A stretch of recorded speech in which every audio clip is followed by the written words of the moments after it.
Hello G9. So nandito na po tayo sa pinakahuli nating lecture video ngayong school year.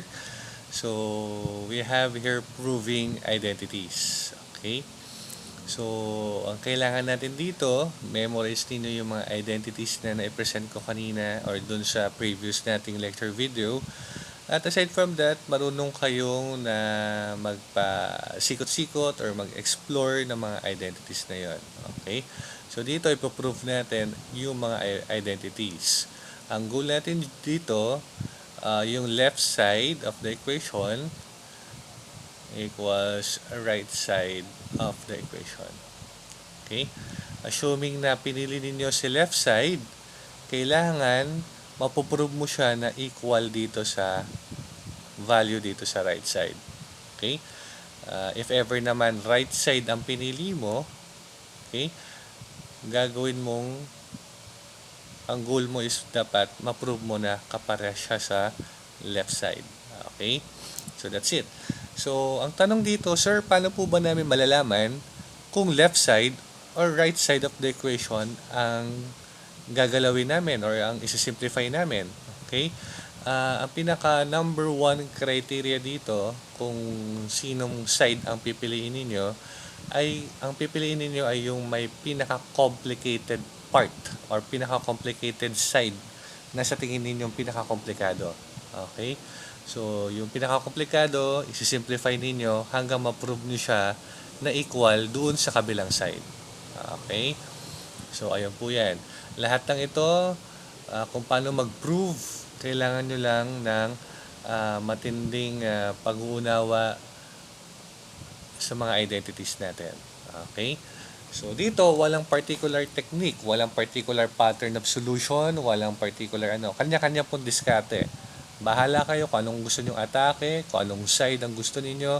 That's why wala tong particular na procedure. It all depends kung paano mo siya gustong ma-prove.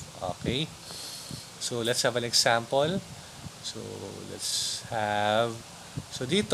prove the quantity secant x minus tangent x times the quantity secant x plus tangent x equals to 1. So, this is your left side and this is your right side. So, sa unang tingin, sino po ba ang mas komplikadong side? So, sa tingin pa lang, mas komplikado si left side. So, si left side ang isi-simplify ninyo. Mahirap naman po itong pipiliin ninyo. Right side equals to 1, ipapares nyo dito. Diba? So, mas maganda ito, isi-simplify ninyo, i-prove nyo na yan ay equal sa 1. Okay? So, dito siguro ang gagawin ko, algebra. Okay? So, parang multiplication of a binomial to, product of a binomial, ang gagawin ko lang, multiply. So, secant x times secant x, so that will be secant squared x. Multiply uli. So, that will be plus secant x tangent x. Okay? Next, multiply ko naman ito. Negative tangent x times secant x. So, that will be negative secant x tangent x. Then, after that, i-multiply ko din to. Tangent x times, negative tangent x times tangent x. So, that is negative tangent squared x. Okay? Equals 1. Hindi na yata kasya. So, equals, wait lang, ito, yeah. So, ayun na. So, basta equals to 1 yan. So, further simplify this. So, kung makikita natin, pwede nating subtract itong secant x with secant x minus tangent x. So, minus to. Okay? So, pwede nating subtract tong secant tangent x minus secant tangent x. So, that will be 0. Ang matitira ngayon ay itong secant x secant x squared tsaka minus tangent squared x equals 1. Then, using your identity, okay, balikan niyo yung mga identity ninyo. Saan equivalent to? So, ito po ay equivalent sa 1. So, na-prove na natin ngayon na left side is equal to right side. So, 1 equals to 1. Okay? So, ganyan lang po yan, ha? So, probably let's have one more example pa. Ito, mas komplikado ng konti. So, we will prove now 1 minus tangent theta all over secant theta plus secant theta all over tangent theta is equal to 1 plus tangent theta all over secant theta tangent theta. So, this is your left side. Then, this is your right side. Okay? So, dito, ang pipiliin kung isi-simplify ay itong left side. Okay? Bakit? Kasi sasabihin sa mga masasabi ko, kasi ito, dalawang fraction. Okay? Ito, single fraction na lang. So, mas simplified to. So, mas komplikado tong si left side. So, sa left side, ang goal ko kay left side ay kailangan maiparehas ko siya na kamukhang kamukha ni right side. Ayun siya. So, kayo, anong pwedeng diskarte natin dito? Since involved si fraction dito, sisimplify ko si fraction. Okay? So, probably kukuha ako or gagamit ako ng LCD. So, with this, itong first fraction, second fraction. LCD nila is secant theta tangent theta. Okay? So, panoorin nyo to, ha. Ito ang LCD ng dalawang fraction natin dito sa left side. LCD divided by secant theta. Bali, ang matitira, tangent. Multiply numerator. So, that will be tangent theta times yung numerator na 1 minus tangent.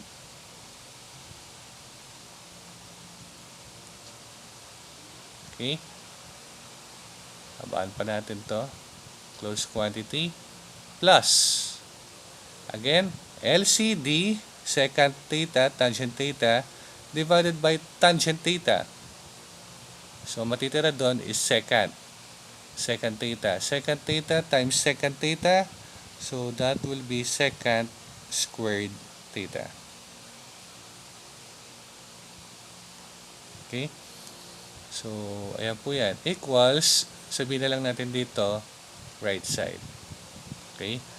So, dito, simplify pa natin. I-distribute natin to ngayon. Okay? So, this will become tangent theta minus tangent squared theta. Ito na yan, ha. Dinistribute natin yan. Tangent times 1. Tangent times tangent. So, that will be tangent squared. Plus secant squared. Plus secant squared. All over secant theta tangent theta. Equals right side. Pero ano ang napapansin ninyo? Anong meron dito sa dalawang to? Negative tangent squared theta plus secant squared theta. Kindly check your identities. Go back to your identities. Go to your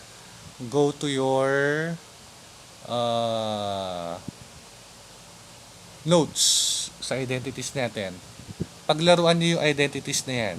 Saan nyo pwedeng mahanap yan?